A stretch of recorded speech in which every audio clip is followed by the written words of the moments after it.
सुनसरी शाखाका उपाध्यक्षज्यू, मैले नेपाल पत्रकार महासङ्घ पूर्व केन्द्रीय सदस्य हाम्रो प्रिय भाइ भीषण राईज्यू, फोनिसका सुनसरी अध्यक्षज्यू, सञ्चारिका समूहका अध्यक्षज्यू, डब्लुडब्लुजेका अध्यक्षज्यू लगायत यो हलमा उपस्थित हुनुभएका आदरणीय पत्रकार साथीहरू, सम्पूर्णमा म नेपाल पत्रकार महासङ्घ कोशी प्रदेशको तर्फबाट र मेरो व्यक्तिको तर्फबाट हार्दिक सम्मान व्यक्त गर्न चाहन्छु, अभिवादन व्यक्त गर्न चाहन्छु।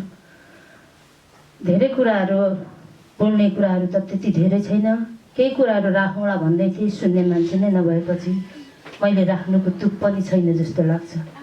किनभने विषयवस्तु पत्रकारमाथि उठाउनु भएको थियो र हामीले दिने जवाब सुन्न नभ्याउने मान्छेले बरु नउठाएकै भए बेस हुन्थ्यो। म उहाँलाई यही मञ्चबाट यहाँ मैले उद्घोष गरिरहँदाखेरि उहाँलाई यो पनि सुझाव दिन चाहन्छु, किनभने कार्यक्रममा उठाइसकेका कुराहरूको प्रश्न गरिसकेपछि उत्तर पनि सुन्नुपर्छ।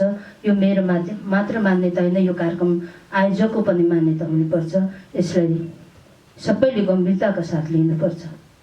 अर्को कुरा, सबैभन्दा पहिले त म सुप्रिया बहिनीलाई धेरै धेरै धन्यवाद पनि दिन चाहन्छु।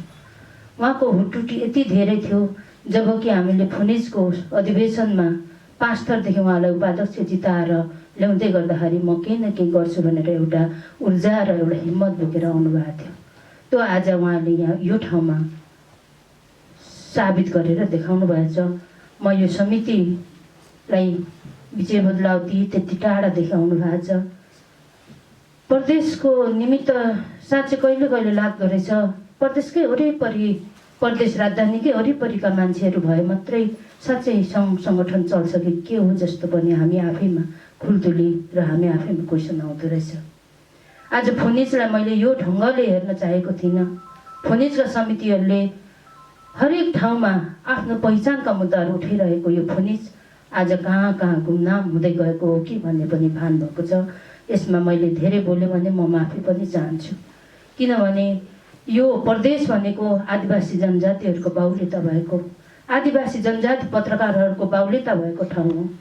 किनभने नेपाल पत्रकार महासङ्घकै सङ्ख्यात्मक हेर्दाखेरि पनि अहिले पछिल्लोमा केही घटेको छ, नत्र 400 को हाराहारीमाथि आदिवासी जनजाति पत्रकारहरूको मात्रै सङ्ख्या छ। यति हुँदा पनि आज फोनिज कहाँ कहाँ गुमनाम हुँदै गर्दाखेरि हामीलाई पनि चिन्ता लागेको छ नि। आज यो दोषारोपण गर्ने कुरा होइन, एकले अर्कोलाई दोषारोपण गर्ने कुरै होइन।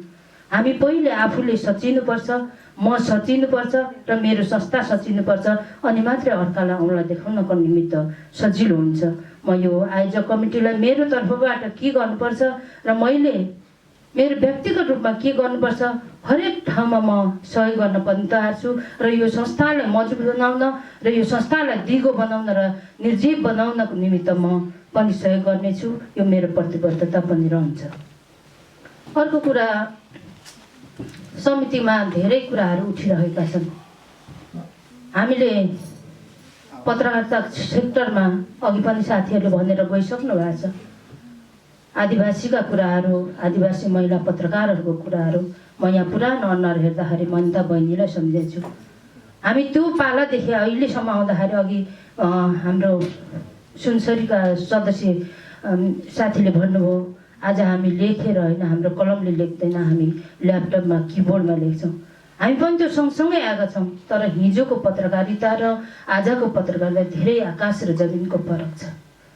तपाईहरुलाई आज निकै सजिलो, हामी हिजोका जेनेरेसनहरूले आजका पत्रकारिता निकै सजिलो हेर्छ, तर हामीले कुन दुःख र कसरी यो स्थानसम्म आजसम्म पनि हामी दुईटा खुट्टा टेकेर उभिन सक्नुको पछाडि तपाईहरु जस्तै भाइ बहिनीहरुको एउटा दर्बिलो सहयोग र साथले गर्दाखेरि हामी उभिएका छौं। हाम्रो पछाडिका साथीहरु, हाम्रो पछाडिका बहिनीहरुले जति ऊर्जा दिनुभएको छ, त्यही कारणले आज म महासचिवको हिसाबमा उठ्न र हिम्मत गरेर उभिरहेको छु। मलाई लाग्दैन कि मैले महासचिव भएर कोशी प्रदेशमा सबै कुराहरू केही नै गरिन लथालिङ्गै पारेको अवस्था छैन। म यहाँनिर हाम्रो सुनसरीको उपाध्यक्षज्यू हुनुहुन्छ, मैले हरेक जिल्लाको साथीहरुको, हरेक 14वटै जिल्लाको साथीहरुको काम गरेर पक्कै पनि महिला महासचिव हुँदाखेरि केही गर्न सक्दैन रहेछ भन्ने कुरा, कहीँ पनि नराम्रो सन्देश नजाओस् भनेर म दिनरात भनेर खटेर काम गरिरहेको छु। त्यसकारण पनि हामीले धेरै कुराहरू सामना गरेर भए पनि अहिले म महासचिव हुँदाहुँदै पनि महिला भएकै कारणले गर्दाखेरि कति कुराहरूमा विभेद छ। अघि हिंसाका कुराहरू उठाइराख्नु भएको छ।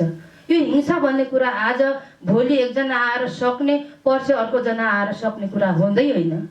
यो हिंसा भनेको मसिना कण त्यो क्यान्सरका किराहरू जस्तो हो। यसलाई त्यति सजिलै मार्न सकिन्छ भन्ने मलाई लाग्दैन। म हिजो पनि सङ्घर्ष गरिरहेको थिएँ, आज पनि गर्छु र भोलि पनि गर्नुपर्ने स्थिति यही हाम्रो समाजमा छ। तपाईँलाई म एउटा ज्वलन्त उदाहरण दिउँ। पोहोरको एउटा आन्तरिक मामिला तथा कानुन मन्त्रालयमा समिति गठन गर्नुपर्ने थियो। त्यसमा हिमा चेम्जोङलाई चाहिँ आमन्त्रित सदस्यको रूपमा मात्रै राखिएको थियो।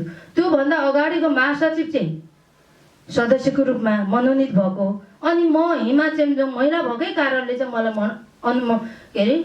मनोनित आमन्त्रित सदस्यको रूपमा मात्रै बोलाइएको थियो।